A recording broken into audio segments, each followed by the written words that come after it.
3, 2, 1. Booster ignition. And lift off.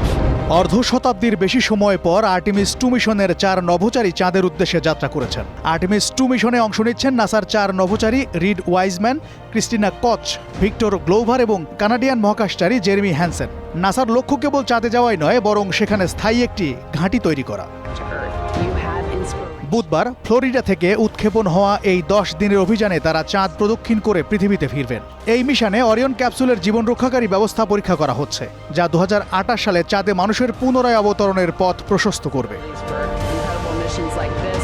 মহাকাশে পৌঁছানোর পর প্রথম 8.5 ঘন্টা নভোচারীরা অরিয়ন ক্যাপসুলের পানি সরবরাহ, শৌচাগার এবং বাতাস নিয়ন্ত্রণ ব্যবস্থার মতো গুরুত্বপূর্ণ বিষয়গুলো পরীক্ষা করে দেখছেন। বৃহস্পতিবার অরিয়ন ক্যাপসুলকে চাঁদের কক্ষপথের দিকে ঠেলে দিতে একটি বিশেষ ইঞ্জিন সম্পন্ন করার কথা রয়েছে।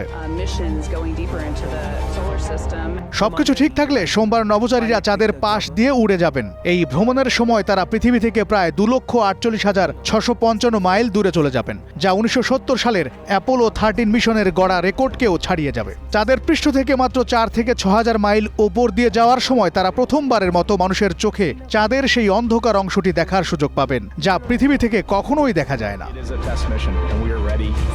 2027 সালে আর্টেমিস 3 মিশনের মাধ্যমে স্পেস এক্স ও ব্লু অরিজিনের ল্যান্ডার ব্যবহার করে নিম্ন কক্ষপথে প্রযুক্তিগত পরীক্ষা চালানো হবে। সবশেষে 2028 সালে আর্টেমিস 4 মিশনের মাধ্যমে মানুষ আবারও চাঁদের মাটিতে পা রাখবে। 10 এপ্রিল সান ডিয়েগোর অদূরে প্রশান্ত মহাসাগরে অরিয়ন ক্যাপসুলের অবতরণের মাধ্যমে এই 10 দিনের শ্বাসরুদ্ধকর অভিযানের সমাপ্তি ঘটবে। জাফর আহমেদ শিমুল, গ্রিন নিউজ ডেস্ক।